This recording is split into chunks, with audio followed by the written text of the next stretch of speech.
You're watching PEGRI TV, Rhode Island's public access channel. The wheel is turning and you can't slow down. You can't let go and you can't hold on. You can't go back. Hello and welcome back into My Wheelhouse. Today is July 9th. We are in the thick of the NBA Summer League. We've got some exciting stuff going on. I got Mike to my left. And first time on the show, my good Welcome, friend Steve. Steve is joining the panel. How you doing, Steve? Good. Sheamus, Mike, thanks for having me on.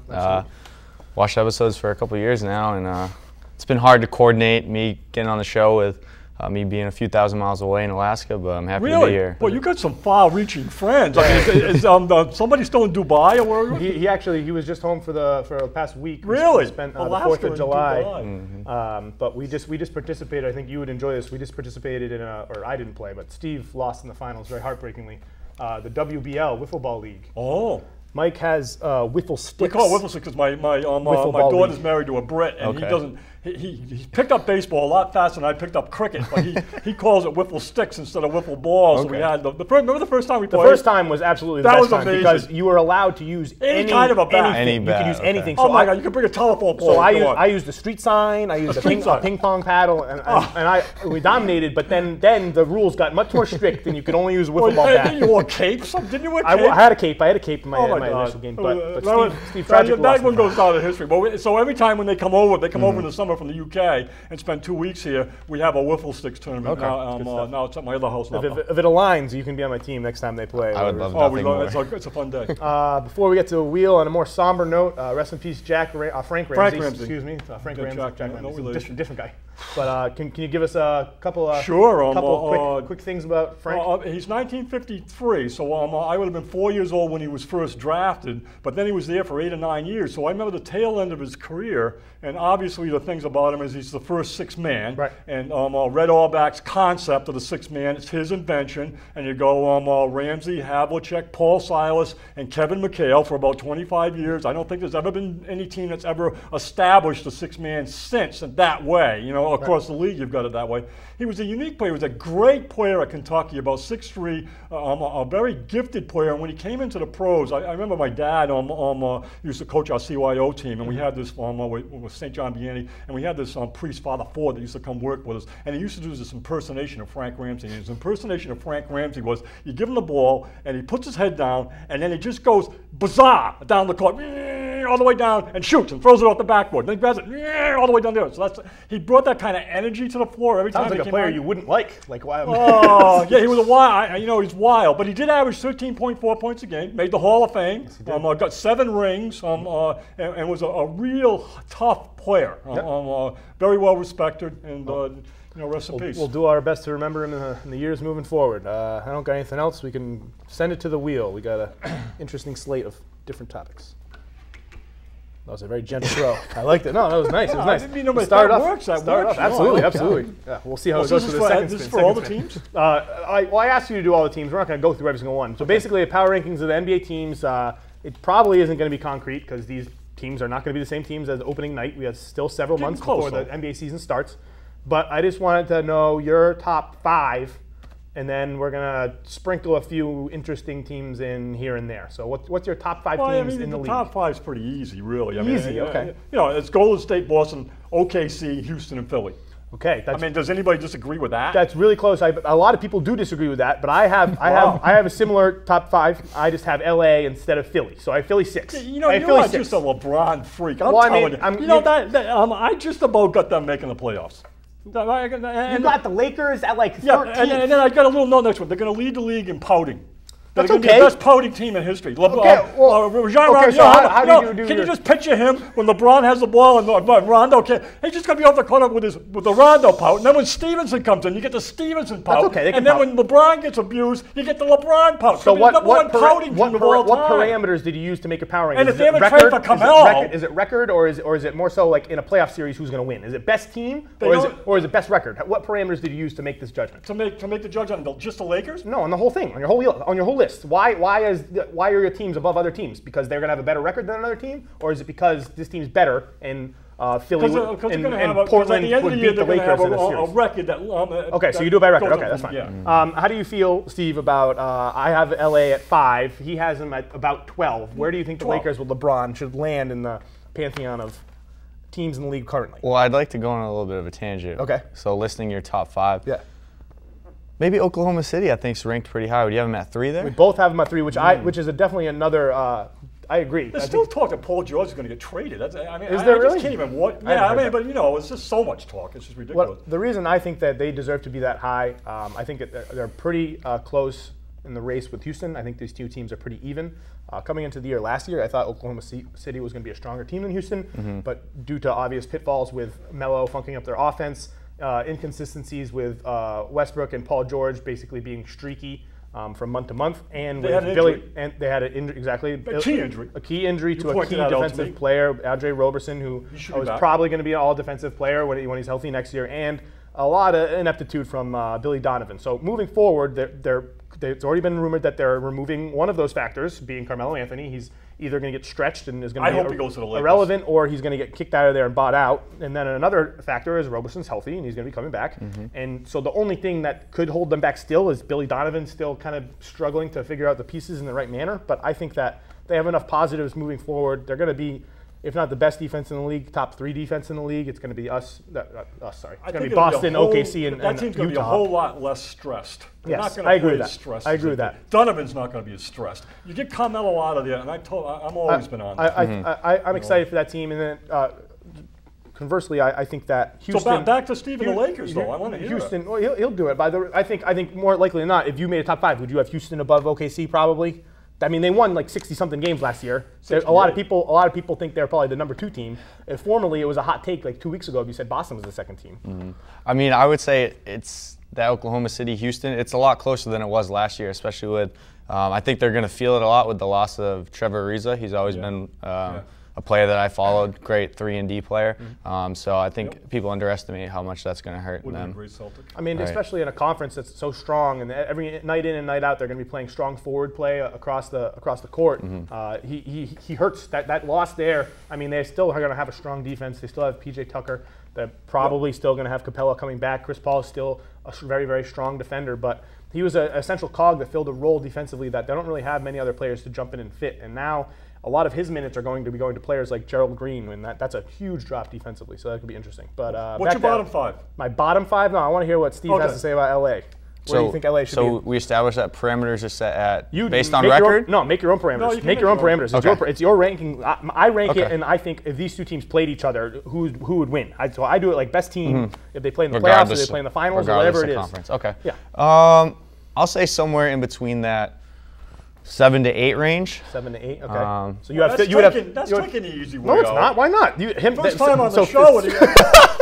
So Philly's better. At least you're not another bum or LeBron bump swab. So Philly's better than LA. Do you think Utah's a stronger team than LA? Do you think Denver's a stronger team? Those are couple of my next teams, like Portland, Milwaukee, New Orleans, other team in that teams in that range. We'll stick with. I'll put it in at 7. We'll stick with that. Okay. All right. Yeah. That makes sense. I think it's going to take a little while for them to work out their chemistry issues. Absolutely. Like a few months, because we saw that's how it was with Cleveland last year. Right. I mean, the start of the season, they could be the second best team in the league. Like if this team has Lillard instead of. Could be what? They could be the second best team in the league at the start of the season if something happens different with their roster. Right. Yeah. That's what. Yeah. Right. I guess you could say that about anybody. Well, but they're much more likely to make a move.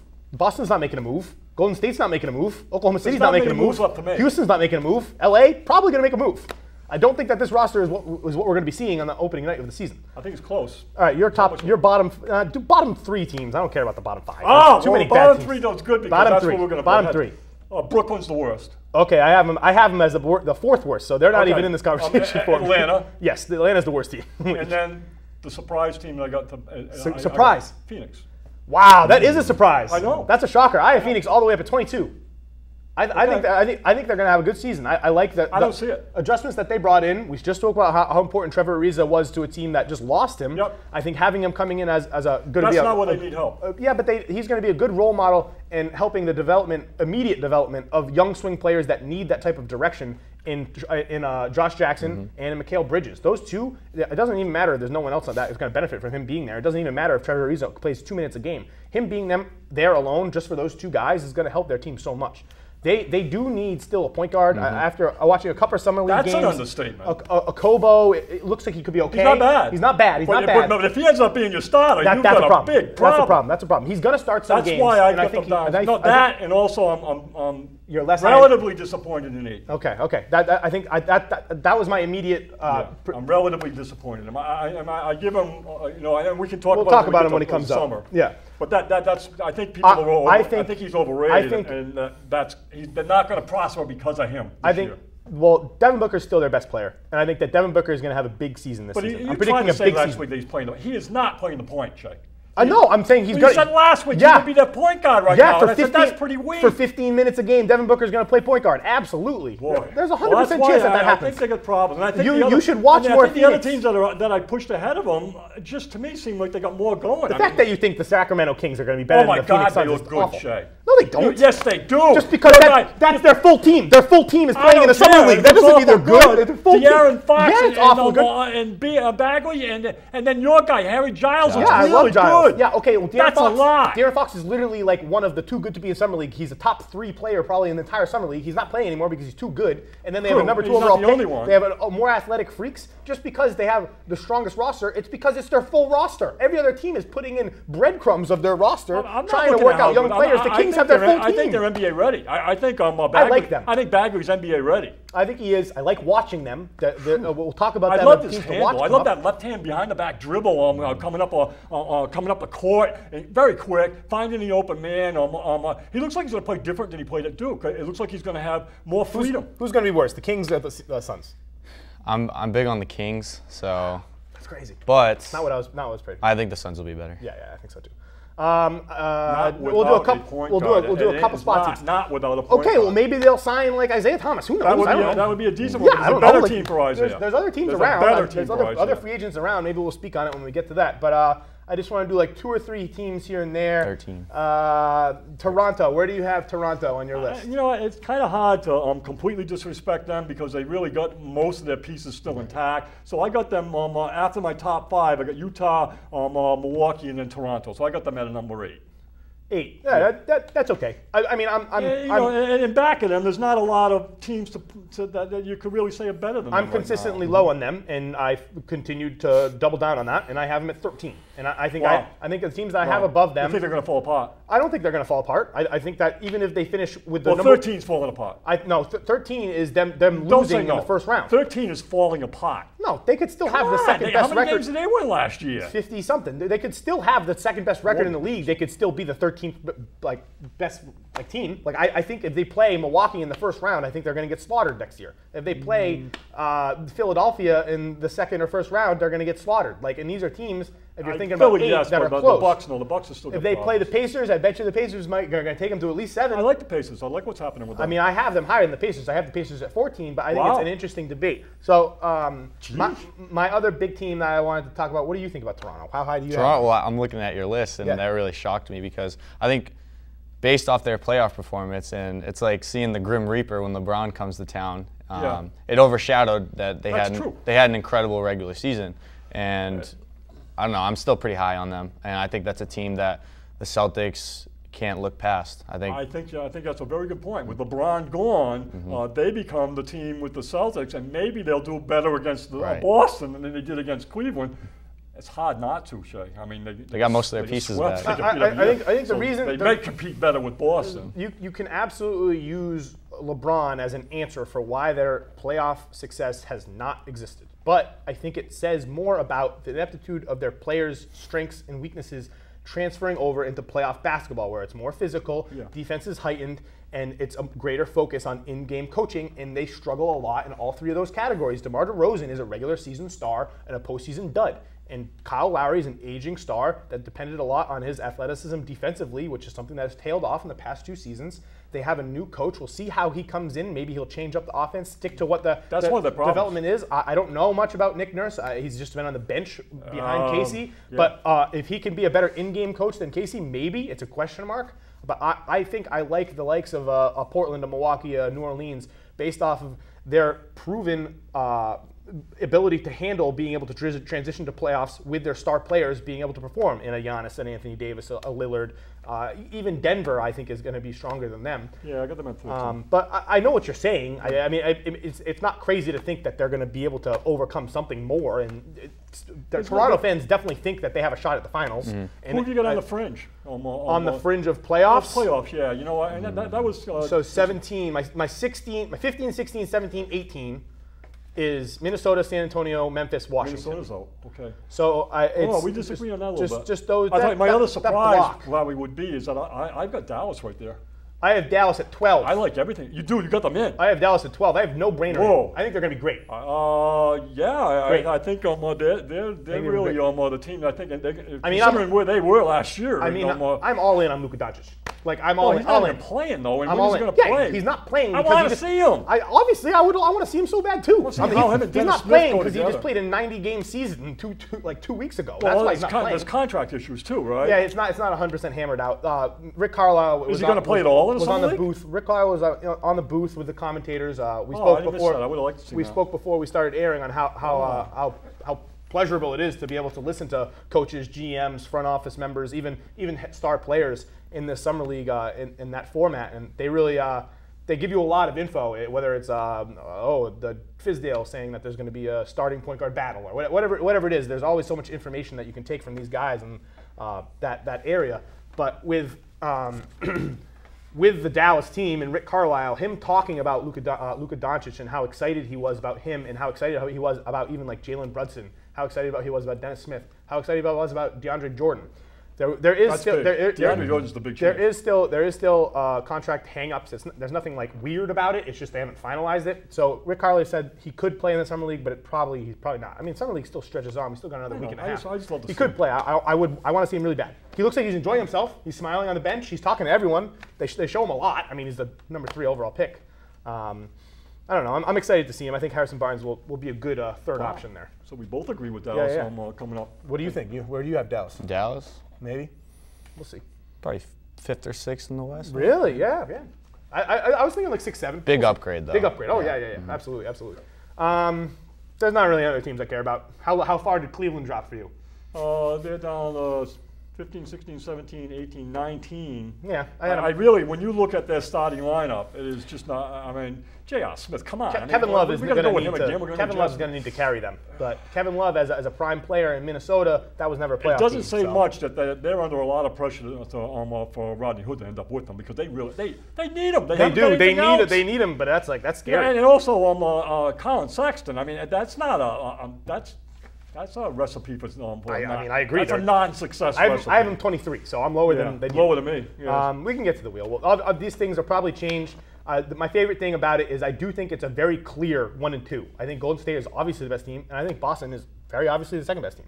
And I think that it's very interesting to discuss, and something that maybe we'll lead into if we land on the Warriors and DeMarcus Cousins, how there's such a clear and obvious conference imbalance in terms of player quality now with LeBron leaving and with DeMarcus Cousins going and bolstering the top team. I mean, I know he was already in the West, but it's a little bit different. That could stress out just in terms of the topic of, the NBA's ruined because of blah, blah, blah. But at the end of the day, the top 2 teams in the league are still favored to meet in the finals. And you couldn't say that last year. And that was a big problem last year in the Houston Golden State series. People were really complaining, like, hey, these are the best 2 teams. This should be the finals. We're going to get that this year. Before the season, you were still saying Cleveland and Golden State. Because that's what was going to happen. But before the season, everyone was saying, hey, we want Houston and before the season, we weren't sure that Houston was going to blow up. But even halfway through the season, we were going to say, hey, what the heck? We're going to have a conference finals of Houston and Golden State. Why can't that be the finals? We need the conference. There's no way they're going to. We don't need that now. We're going to get the best 2 teams in the finals. They're not going to change that format. They're adamant that it's going to add 40,000 miles and that's travel. So you're going to see it's going to stay the same. That's drama. Yeah, let's go somewhere. We'll spin it out. We got a lot of. We're overlapping a lot of stuff. I'm trying to put a little more emphasis on the spin. You can throw it however you want. Go for it. Summer League teams. Okay, I just wanted to do let's do the whole Summer League. Some of your most favorite Summer League teams to watch. Can we do players too? We can bleed into players. Who cares? Why not? We should. We'll deviate from the wheel a little bit. My 5 teams, I originally started with 3, but I ended up writing down 5 that I'm putting on over any other team. And when these 2 teams are playing each other, I'm all in. Are the Kings, who we spoke on a little bit already. Yep. I have the Suns, who you seemed underwhelmed with. But they are a must-watch. I have the Mavs, even without Doncic. and then I have the Magic and the Knicks. Those are my teams to watch. Okay, we're pretty close. We're pretty close. The only one I disagree with, don't disagree, but I add, is I am intrigued by Atlanta. Okay. Because what Collins is doing, and like Trae Young is such a mystery. And when he is a mystery. And when you see him pull up and hit those 35-footers, and you see the 11 assists, and you see the type of stuff he's doing, and then you balance that with how small he looks and what his shooting percentage was in the first 2 games, I want to see more of him. Absolutely. And I kind of like the flow of their game. And Collins is a breakout. He's like he's too good. Jaylen Brown he's too last good. year. He's too good. He's too good. He's really come a long way. I think he's ready to be a star. What teams have intrigued you? You follow that list a little bit? I'm very high on Sacramento Kings. Yeah. One player we haven't talked about who's had very good last couple of games is Justin Jackson from North Carolina. I think he had like 24 points yesterday. Wow. I think he had 28 actually. Yeah. He went off. I personally don't really like him that much. Is he a rookie? No, he's a rookie year. last year. Okay. He's a string bean, and he's got a quick release. He's a spot-up shooter. He's going to play the small forward for them, but he's like their only small forward on the roster. He started some games because of that reason. So he's going to have a lot of run to work out through some mistakes, and maybe he'll develop into a good player because of that, because he's going to have the opportunity to put up shots. We saw he's definitely streaky. He needs to put on strength. He's not a good ball handler. But he had 24. He's he's a sketchy defender. I wasn't a big fan of him coming out of Carolina. I remember the first game I watched him, he banked in 3 3-pointers. So I was like, this guy is a joke. But since then, he's only improved. The Knicks are really a surprise. I love the Knicks. I love watching. I didn't expect that. I didn't expect Knox to certainly do what he's doing. I mean, those are pretty decent dunks, boy. So I think that is a dunking league, boy. Yeah. You just turn on the highlights. Lots of dunks. It's like great. A dunk It's cut. awesome. It's great It's dunks fantastic. So all many over. dunks. It seems more athletic than years past. Oh, absolutely. The level of play is so much better. Yeah, it seems younger. It seems they seem in better shape. They seem their runs better and so athletic. The stuff they're doing. And there's still a lot of drudgery and the weak play, but overall it's much better. How'd you like Mitchell Robinson? I think he's incredible. Unbelievable. He's kind of a head case, or maybe a lack of a head but when case. you compare him to Robert Williams, I'm saying, I might have liked to have. He's awful big. He's really long. That's funny because I was having that same conversation with my friend Ben, and he was saying, we might regret picking Robert Williams over Mitchell Robinson. I still think that Big Bo, I think his outlook is better. I think his his IQ on the court. From Robert Williams. I know it's not stellar, but from what I've seen at Texas A&M and from what I've seen in the six minutes that he played before he got hurt, I thought that he had a better wherewithal on what was going on than Mitchell Robinson did. Mitchell Robinson is an athletic freak. He's a guy who can dunk the ball from the other 3-point line with one dribble and no travel. He's a menace. He's 7+ with a 7'4" wingspan. Yep. He's an absolute monster. He showed glimpses of a post game in the most recent game that they played against who did they just play? The Hawks? No, it wasn't the Hawks. Jazz. They just played the Jazz.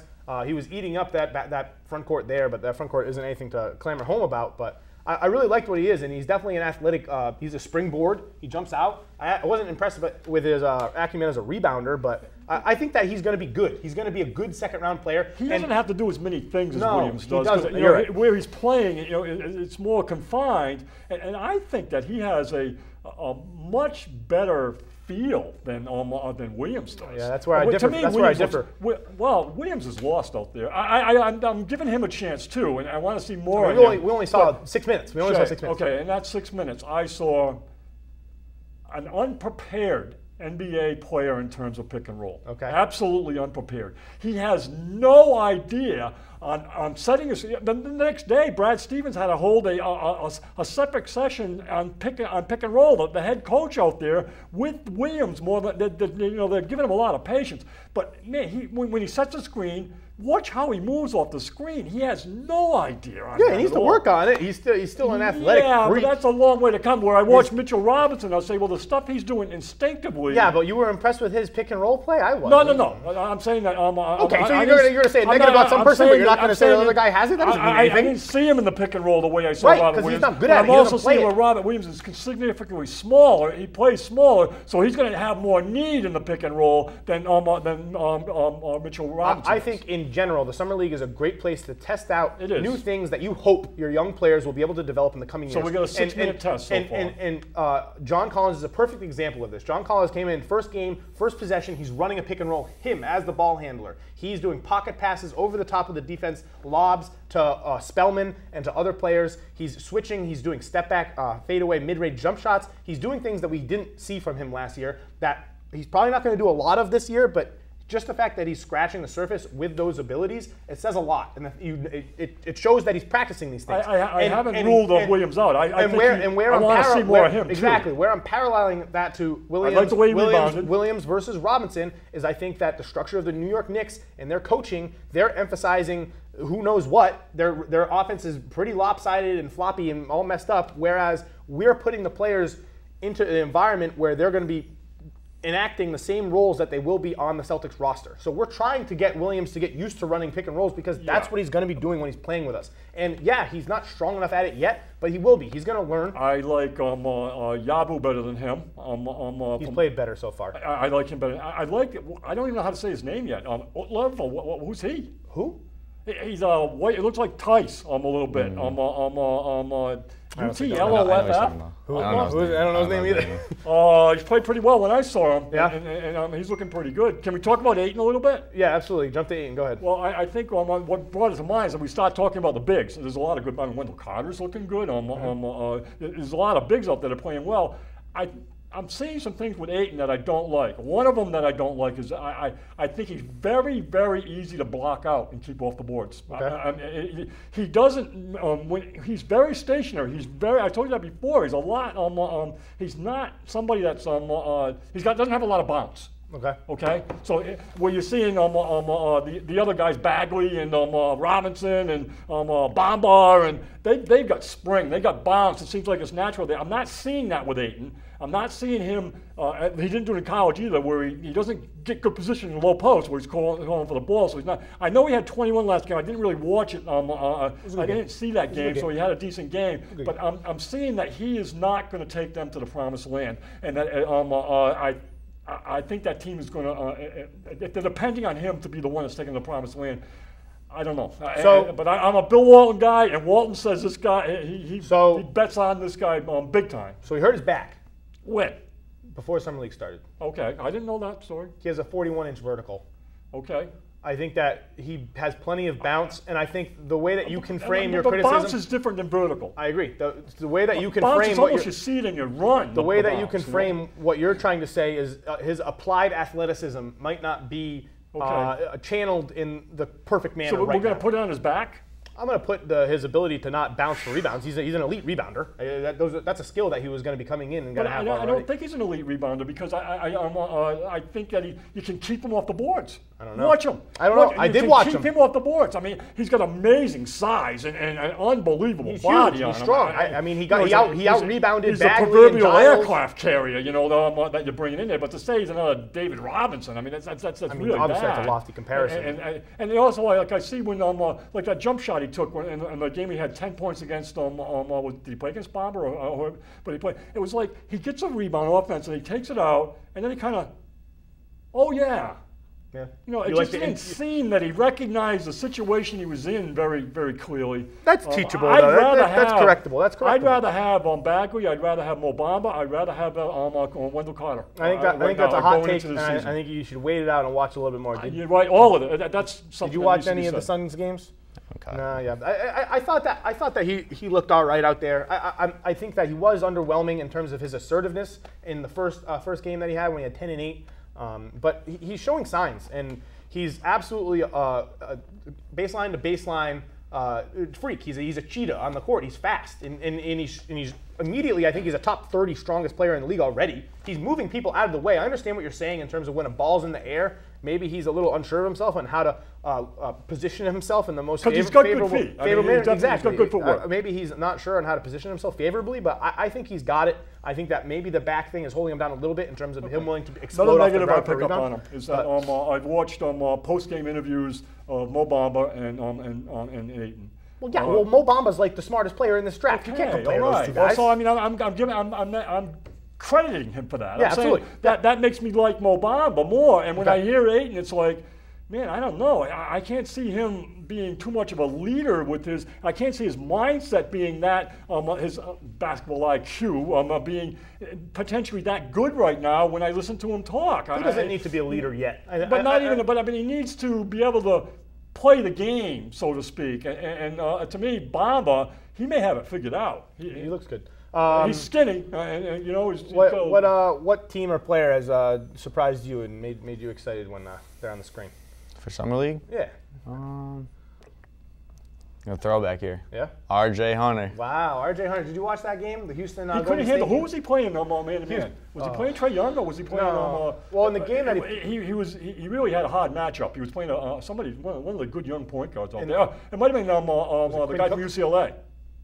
Holiday? Yeah. I think he did. And Holiday's played well. Holiday plays okay. Okay, I mean, but when you figure, is he the fourth brother that's in the third? Third. Yeah, Justin and Drew. And, yeah. So why didn't they name him? Whatchamacallit? Why didn't they name him a J name? I think that's weird. But yeah, no, I'm a big fan. He's a streaky shooter. I mean, he's in the right format for them to be able to pick him up. I don't know if there's a spot for him on the roster, but he's on the right team for it. Like they brought in Gerald Green for as little money as possible. Why not throw a bone to him? He's going to hit threes. That's the only thing he does. I mean, I got a fun player, and it's kind of because. I'm in Rhode Island. You got Massachusetts, University of Rhode Island. I think Hassan Martin has been so much fun. Really? Oh my God, he's played 20 minutes. He's got 17 points and 12 rebounds. He's got some highlight reel dunks. Yeah. He really looks like he belongs out there. He looks powerful and strong. It looks like he's recovered. I think we keep him. You think he's going to make the roster? No, because I don't even think Williams. I think Williams is in the G League. You think he's going to Maine? I think we find a way, or two-way or whatever it is. I think Hassan Martin is somebody that could be a real sleeper. That's interesting. Did you watch the whole Celtics game? Did you see the 6-minute stretches that he played? I watched. When Williams was injured and he got some play. You wouldn't even think he's going to get any playing time. Yeah, I don't know. I don't know how to think about him. I need more. Okay. I need more. I need more. I need more sample size. He's always was an offensive. Well, I seen him a lot at URI, obviously. He's been okay. He's filled the role as a big man. He's an offensive rebounder. Yeah. He's got a huge, tremendous motor. He's an energetic strong, summer league player. I don't know. Like, he looks okay. He looks okay. Nice. Over to some players that you said it earlier with Trae Young that you need to see more. I have a need to see more section myself. Yeah. And you said that you really were liking what you saw from Bagley, and I have Bagley in the need to see more section. I think that his first game he had 18 and 6. And his most recent game against Ayton, actually he played last. Oh no, he didn't play last night. He sat out last night. But his most recent game that he played was against Ayton. Was against Ayton. He had 15 and 7. I hate that. Dallas Burke is driving me nuts. I'm nervous that he's not strong. I'm nervous that he's not strong enough. I don't think he has to because I think he can play. He's tall. He's long. I think he can play away from. I think he's quick. I think he's got a handle. He does. I think he can play all over the court. So that I don't think he has to be strong at 6'11". I don't think he has to be right away. Well, I think that he's definitely an offensive rebounder. Yes, he is. I think that definitely take it to the hoop and finish off the dribble. I think his offensive success is going to depend a lot on the development of the playmaking of his guards. And I think that De'Aaron Fox has shown signs of being a great distributor, but I'm nervous that team isn't going to have enough playmakers for him to be able to benefit in the right manner. I mean, I agree. He shows signs of looking great, and I've hinted after watching him in Duke in certain games that he might be able to play 3 every once in a while. He's absolutely a modern 5, and people absolutely slaughtered. He's not strong enough. You're right. Slaughtered Divac but Harry Giles has looked awful good, Shea. I think, and you brought him to our attention. Really, he looks like he's recovered from his injuries, and that's a nice combination there. Where he doesn't have. He's strong. Who you been more impressed with Bagley or Giles? Bagley. Yeah, you think so? That dunk on Wagner, it just keeps going through my head right now. I like Wagner too. I think Wagner. Yeah, he tries really hard. He was on Starters the other day. He was really fun. Does he have a thick accent? I feel like I haven't heard him talk. Yeah, he does. But he's pretty cool. How about I saw Trevor Duval a little bit. I mean, he had where's he even from? Had 20 points. I mean, he played at Duke. And he was undrafted. Oh, he was Duke. I didn't really. He was undrafted. He was a surprise. Pretty undrafted explosive. Player. Pretty explosive game. Yeah. How about Jaren Jackson? We got to talk about him a little bit. Yeah. I don't know how I feel about him. I don't either. He hits 8 threes in the first game. Yeah, but and they look like they were all the shots. They said, No way, that's going in. Yeah, I say that every time too. I'm like, that's horrible shooting form. He can't hit another one. He has the worst and he hits form. 8 of them. He has the worst form. His form is awful. One, he was falling off the court. He did like a Larry Birds and Dominique Wilkins falling into the bench and still went in. And some of them were really deep, one end of the court, but his arms go this way, his legs go this way, and the ball goes in. So I don't like I don't like him as a. I think it's very interesting comparing him and Mo Bamba, and those two teams played each other last night, so it was a good test case to be able to judge those two guys. He didn't score, did he? He does. I think that him and Mo Bamba are looking more and more. The more that I see of both of them, they look like they're the same exact player. No. The thing that they do, I think that there's different strengths in each one. I think that Jaren Jackson switches on the perimeter a little bit better. I think that his ability to maybe create his own shot might be a little stronger, but maybe that's just because there's better guard play on Memphis. But with Mo Bamba being a rim-running big that can hit open threes, I think that's the same thing that Jaren Jackson is. But you're forgetting. Bamba's better. I like Bamba way more. When Mo Bamba blocks a shot, he is that much higher than Jackson is. Yeah, for sure. mean, it's amazing how high. He's blocking shots as close to Bill Russell as I've seen anybody come into that league. And you've been saying I that know for a while. it's not something that you can say that's going to be his career or not, but man, he had a blocked shot that was just at the very peak of it, and he was so long and so far up, and it was so well controlled, and his timing was so good on it. He blocks it straight down too, or close to teammates. He blocks the teammates. It's great. You know, I'm seeing Jackson is a lot closer to the ground than that. He is. I agree. No, well, Jackson's more of a timing blocker. His defender is more based off of IQ and less about impressive athleticism. I've loved what I've seen from Bamba's a thoughtful blocker. Yeah, well, Bamba, he's calculating the block. His strength in rebounding have been disappointed. I thought that Bamba? I thought that his rebounding was going to translate much better. Yeah. But I think that that's maybe an area where Jackson has a slight edge. I think that he has a little bit more of a grit to him than Bamba has so far. I haven't seen a lot of intensity, and maybe that's going to be a bane to Jaren Jackson because he in the most recent game, fouls started to be a problem, and that was a huge issue for him in Michigan State. But I think these two players, in terms of their comparison and their play styles and how their team are going to be more or less successful due to their own personal success, is going to be a really interesting test case to follow. I see a real good teammate in Bamba, and Isaacs is playing fairly well too. And then when you start to put, and that we touched on it a little bit. You're playing as a seed. But the match I see there is Isaiah Thomas. Yeah. Oh my God! You put Isaiah Thomas on the team. He doesn't have a lot of pressure on him. He's got Fournier, and he's got Gordon, and he's got Bamba, and he's got Isaacs. That'd be a nice spot for Isaiah. I don't know why they haven't already done that because they're in worse shape than Phoenix with a point guard. They have no point guard at all either. They just did a small trade. And Isaiah's sitting there, and then we haven't got to that yet. But what's going on with that? They just did a small trade where they traded like Biyombo and a 3-team deal, and another team got Gortat, and then they got what's I don't even know. But have you liked what you've seen from the Magic? So now that front court is going to be. I'm pretty excited about it. Jonathan Isaac's they're a fun really team to watch, and you had them on your list too. I'm enjoying watching them. Put Isaiah on that team, and they must see. I think that this team is probably going to be the worst offense in the league next year, but this team has a legitimate shot to be a top 10 defense. And the players that they have out there, defensively, we spoke of what we saw from Bamba, but I think that defensively, Isaacs is a lot higher and further along than he is. I thought Aaron Gordon looked very good in Uncle Drew. I still haven't seen it. Dominated. Well, yeah, he's supposed to dominate. He's awesome. He's the main villain in a basketball movie. Yeah, obviously, you got a lot of good dunks from him. That's completely relevant. But I think Jonathan Isaac, as early as next season, not this season, but I think as early as next season, he's going to be an all-defensive player. Jonathan Isaac was showing incredible awareness on the court. His ability to get deflections. He has a huge wingspan. That team is. He's got a big wingspan too, huh? Yeah, no, he's like they'll cover baseline to baseline. Him and Bamba. Absolutely. What about some other players? What do you think of Dennis Smith? Oh, from Dallas? Yeah. Oh, I thought he was awesome. Yeah. I mean, he's another one like Collins. He doesn't belong there. I think he's the best player in the summer league. So, why is he there? I don't know if he's playing anymore. It's like Jalen Brown. I mean, those are guys who are very recognized. I can see Collins, but Smith. I mean, come on. That'd be like playing Donovan Mitchell. I mean, come on. You're not going to do that. Yeah, he's awesome. He's awesome. Who you got? Awesome. How about Jabari Bird? Jabari Bird. That's interesting. What do you think about Jabari Bird? The Celtics guy. He went off. He had 20-something points last game. I don't like him that much. Really? Why not?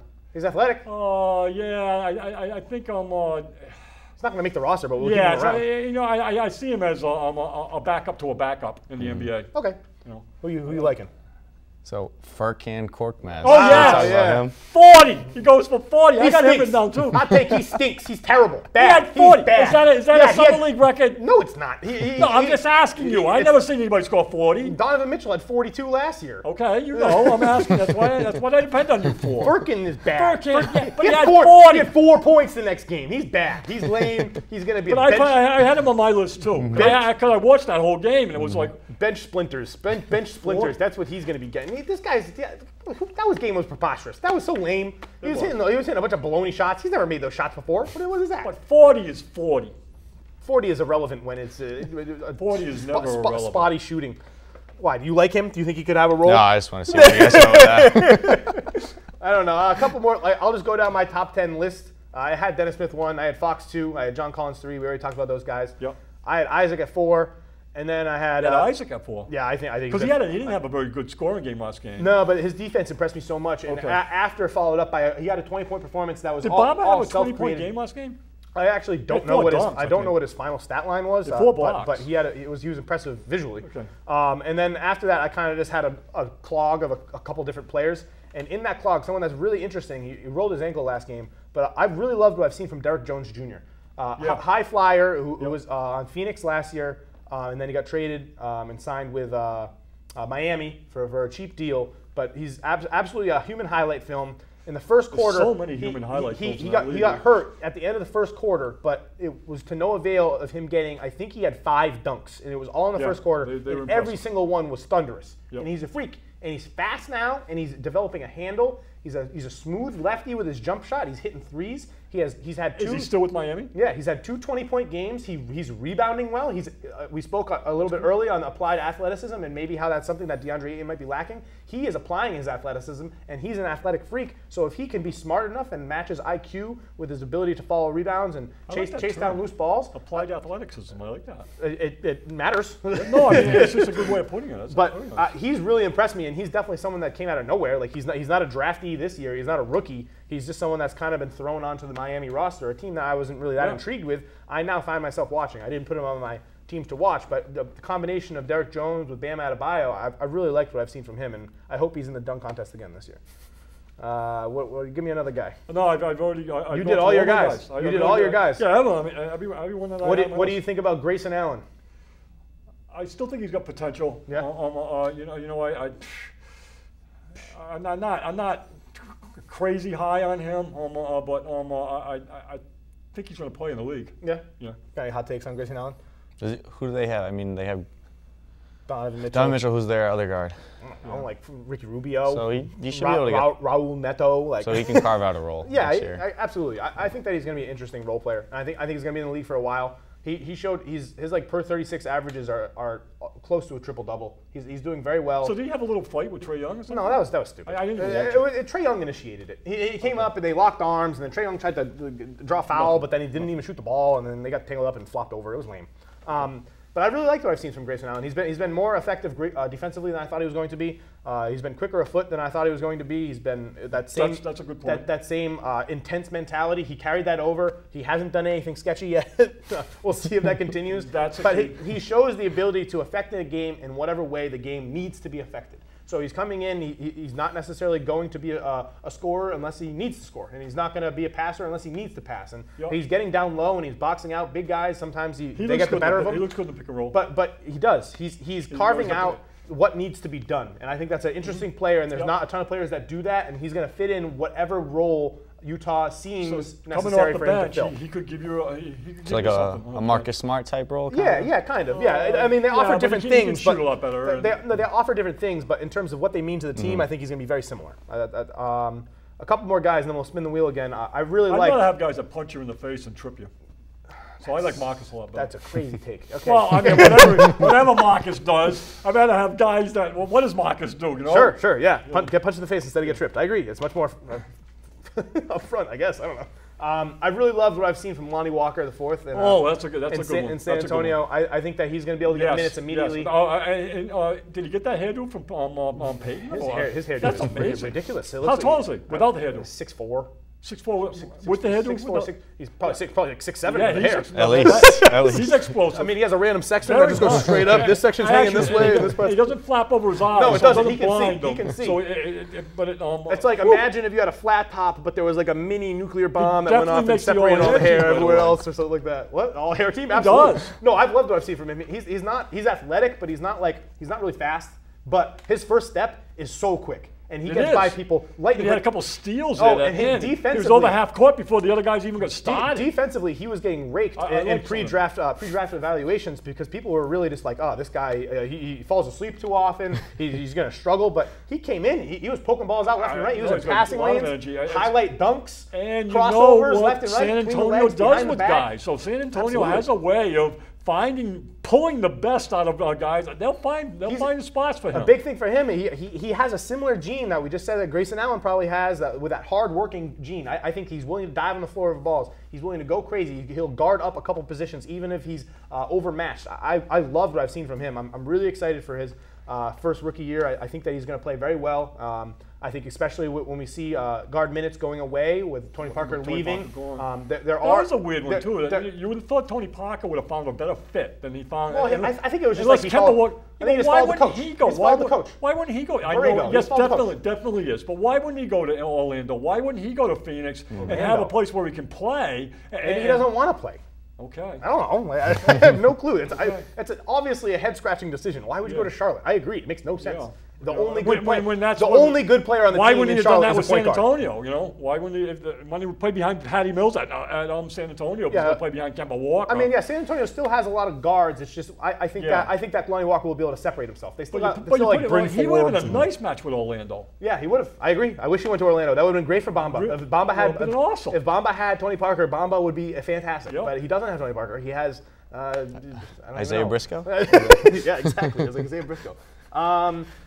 I don't really care about any other ones. Malik Monk hit a buzzer beater, but then rolled his ankle, so it's something to think of. Malik Monk is still. He's really exciting. I'm all in. I'm all in on Malik Monk. No, you got to back off on him. No, I'm not backing off. You were all on him, and then he failed. No, he didn't fail. He just didn't get minutes. He had a bad year last year. No, he didn't. Yes, he did. He scored 20 points in a quarter. Spin the wheel. And 20 points for the month. All right, DeMarcus Cousins signed with the Warriors and broke the internet, and for $5 million, 1 year. What were your initial reactions when you heard the news? Initial reactions were, how is this even possible, right? And I think with this decision, it's going to spark some league-wide change going forward. A person of his stature, I'd say he's probably close to a top 10 player in the league. Based off of his accolades being I don't know how high he's reached on all NBA teams, but he shouldn't be able to sign for that low. And I think that's something that the NBA needs to look at going forward. So I was pretty upset about it. I think I definitely had a similar reaction. It wasn't necessarily like, I don't know. I was definitely shocked. We got a picture of him with a red, what does it say? Cousins' health, his biggest red flag. And I agree. And that's what Sloan's been saying. Yeah, you're right. And then it goes over the people that have recovered from that injury and those that haven't. And it's kind of a really mixed bag that some guys just don't come back from the Achilles. Detroit's Isaiah Thomas ended his career at 32. Dominique Wilkins played through it. Don't tell me any player injury before 2007. Don't tell me any player injury before 2007. Because what? Because medicine is eons further along. Yeah, but a torn Achilles is a torn Achilles. I mean, you don't have ways of repairing a torn Achilles. A sprained ankle in 1950 used to lose your career. You'd be bedridden for 3 years. How to repair the Achilles any better than it did 100 years ago. Your Achilles is torn. How do you repair it? Because you have new medical advances that didn't exist 10 years ago. Never mind 30 years ago. It doesn't reattach the Achilles tendon and make it. Yeah, you can do that. That's something you can do. Okay. Well then, I guess. I think the biggest comparison that you can use is Rudy Gay and Elton Brand. But even Elton Brand, that was 12 years ago. There's big advances. Rudy Gay is recent, and he's not the same player. That's what I'm saying. Those are the two biggest things that you can say. And I am nervous about how strong he'll be. He doesn't depend on explosiveness, but he does depend on shiftiness. And he depends on being able to plant off the ground and use his strength and his weight against the defender. And those are manners that he'll need his Achilles for. I think that this is a perfect situation for him to be in. I understand that he yeah. probably feels extremely disrespected by the entire league because they say there weren't Well, offers. he consider himself disrespected by me because I don't respect him at all. Yeah. I mean, I got him right there with Carmelo Anthony. Yeah, I know we we know don't have a that. lot of time left here, but we know that. We know when that. me and Sheamus got together, he was talking about Carmelo, and he says, "Boy, he's awful plump." Yeah. And I said, well, that's a weird way of it. So we put together our all-plumper team, and when we put together our all-plumper team, we just sitting kicking it around. Yeah. Boogie came real close to making it. And I'm thinking right now that time off with Boogie Cousins, that's not the best thing for him. And to have him have it's interesting. over a year off, I can't tell you what kind of condition he's coming back in. He's not somebody that's, I don't picture him pushing the rehab like Gordon Hayward. I agree. Injuries are really weird in terms of how it affects body weight and perfect how it thing affects, for how Golden it State, affects your demeanor and your approach to health. Sometimes you come out less healthy, but you lose weight. Sometimes you're more healthy and you gain weight. Sometimes you gain weight and you're less healthy. I don't think there's any trends that you can follow. So I think DeMarcus Cousins it's going to be really interesting to see what he looks like when he comes forward. I don't know if we're going to get to the mailbag, but one of the mailbag questions is, do you think he's going to play more games in the regular season or more games in the playoffs? Who? DeMarcus Cousins. Wow, that's a good question. Regular season. I There's just, think it's going to be close. yeah, it might be. Because how many games are they going to the playoffs? Is it 16 or? 16. Need 16 you- wins, yeah. For the So, Warriors. but, Right. he doesn't play, but Shay, if he doesn't play 16 games in the regular season, he's probably not going to play 16 games in the playoffs. Well, that's what I'm saying. Like There's no way you're rounding him into. But they're probably going to play more than 16. He's gonna have to play 30 games. 16 games is if they sweep every series, Right. which they could. Yeah.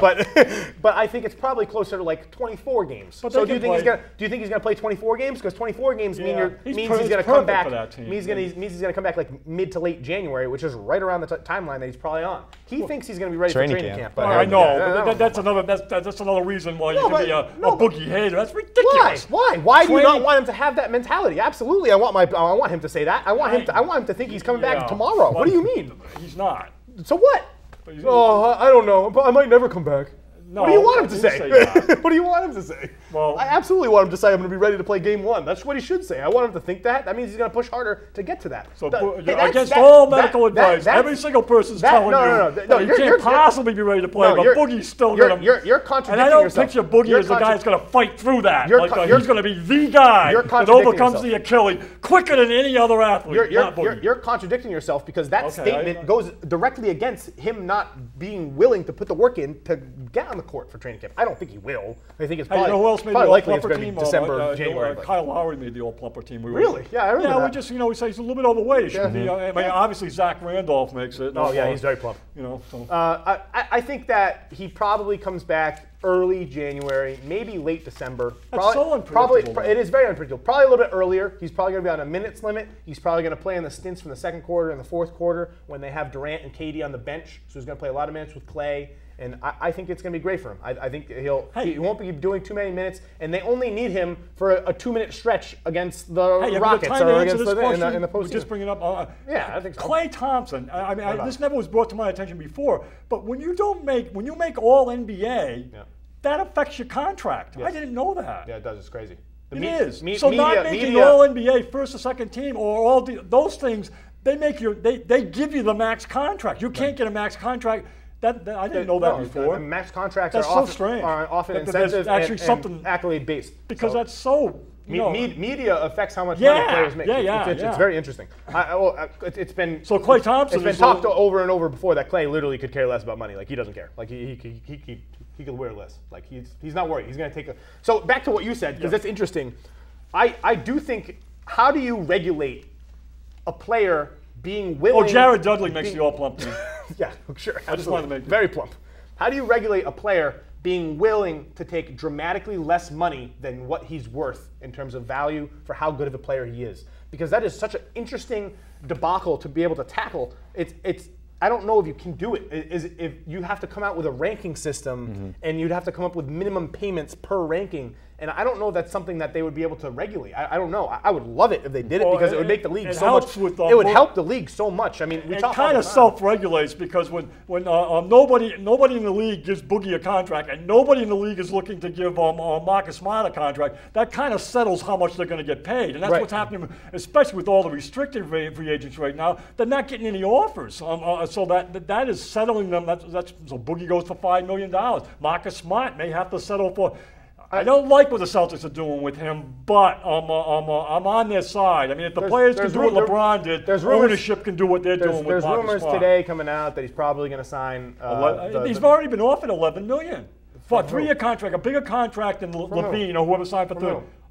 But it's from the Celtics. About a number of months ago, I got and he turned that down. I think it's rumored that he's going to take the exception for $6 million and just do 1 year. But I think with Boogie, I think that it's going to push for some change to happen. I have no clue what manner it's going to be, whether it's conference realignment, whether it has something to do with player contracts, whether they change the ability to alter max offers. Because we talk all the time about the biggest advantage is being able to pay a LeBron James, a Kevin Durant, a Kawhi Leonard the same amount of money that a Gordon Hayward makes. Any player that's not a top 5 player will get a max contract because those players deserve $30 million. Gordon Hayward, Al Horford, those players deserve $30 million, but it's just that LeBron deserves like 70. Right. So, and having that max, a cap on their max, there's so many monetary issues with how contracts work out. It'll be interesting to see moving forward if more things like this happen and what will be the final straw to a change developing. Well, Golden State has just put themselves in such a great position. And I mean, they're still shopping out there. They're still looking at Jamal. They're still looking at Jamal Crawford. They're still out there looking to put pieces on that team. Jerebko's done. They're never done. And so, but there's something about the environment there, obviously, and I think Boston's creating that too. But there's something happening there that attracts players. I mean, let's lead right into it. A couple minutes left. Let's go to top 10 players. Steve, who's your top 10 or so guys? Top 10. Top 10 or so. It doesn't need to be an exact list. Just I haven't seen a drop off, so we're gonna stick with LeBron at 1. Yep. I'm going with Kevin Durant at 2. I'm gonna go Curry at 3. Yeah. Who'd you go with? Curry, Steph Curry. Oh, Steph. Yeah. Okay. 4. I'm gonna give him the benefit of the doubt here. Just if he comes back healthy, Kawhi Leonard. 5. Go with Anthony Davis. Ooh, you're getting them all. It seems kind of low here, but we're gonna go. Well, with, you know what? The same thing's happening with me. That there's one guy that just gets pushed way down. which is James Harden. Yes. All right. But you can't put him higher. You can't put him higher. No, you can't. I have him 6'2". I understand he won the MVP last year. I got him 9. 9. Whoa. Well, I said Giannis. Yeah, I said Joel Embiid. Yeah, I mean maybe. No. Maybe. I mean I love James Harden, but like you can't put him in the top 5. Who rounds out your 10? 7 to 10. Yeah, 7 to 10. I probably just said them. I'm gonna go with Giannis next. Yeah, and then it's tough. This is where it gets tough. Yeah, I agree. I'm gonna go Kyrie here. Yeah, I got Kyrie. I had Kyrie. He has Kyrie at 5. Okay. That's high. And then I'll go. You gotta give the guard something, you know. I'll go Embiid. Embiid. Yeah. I think, yeah. Hard to go against Westbrook in the top 10. I mean, Yeah, I had Westbrook 8. You know, after that you got Paul George and Jimmy Butler and Damian Lillard. I had Lillard and 11. Oladipo. I had Lillard 11. I like what's happening with Indiana. Yeah, I think it's interesting. The top 10 is a very interesting debate that carries around in circles around the league. I think that Kawhi is going to. I think he's going to come back healthy. I think he's going to return to form. And I think that having him at 6 and 5 respectively is very understandable, based off of the question mark with his injury. But I'm judging based off the fact of the last thing that I saw was from a healthy Kawhi was that he was unquestionably the second best player in the league. And I think that's where I have to put him. I'm an optimist. I'm optimistic that he's going to come back healthy. I got him at number 2. That's why he's so intriguing if he can somehow finagle his way to LA, because then they would have the best 2 players. I forget how good he is. It's hard. It's hard to remember. 9 games, takes a season off. He's talking about taking a season off too. No, that's all background channeling. He's not coming back. But I think it's he'll come back, and hopefully he's on a new team, so we can just get some shock. I would love for him to be in the East, maybe to balance out this conference imbalance that we have. Right. Even if it's to an opponent of the Celtics, I think that would make it more intriguing. We could heighten the Sixers-Celtics rivalry if he went to the Sixers. There's been rumors recently that the Raptors have been shopping DeRozan and Lowry. They have a separate offer, including each player out there for Kawhi. So maybe Spurs will jump on one of those, but we'll see. I'm really excited for how it's going to shake out. Any final thoughts? Just happy to be here. Yeah, absolutely. Thank you for joining us on My Wheelhouse. We'll be back. Still going to be more Summer League to come. Celtics play tonight against the Hornets. Yeah, what are you looking forward to see? Well, I want to see. I hope Williams is playing tonight. I hope he is too. I don't know. Yeah. We haven't had a word yet. We don't know if he's playing. I'm hoping we get a word on Marcus Smart in the coming hours. I'm looking forward to more Semi and more Yabu. Those two guys. They're looking good. They're beefy. Oh, Yabu almost made the all pumpers team though. That's okay. All beef He team. would be the He cool. can play for him. Yeah, all beef. All beef Absolutely, team. absolutely. I'm really excited for those two together. That front court is awesome. It's one of the best summer league front courts. And he's always the 6'7", Yabu and Semi. and Shemi they play big, obviously. They play huge. I mean, Yabu's hitting step back threes and dunking on dudes. He had three. Nice He had dunks. 3 poster He got dunks. some good 3 highlight poster dunks. dunks. All right, that's all the time we got. Thank you for joining us. See you later from My Wheelhouse. Thanks, Nick.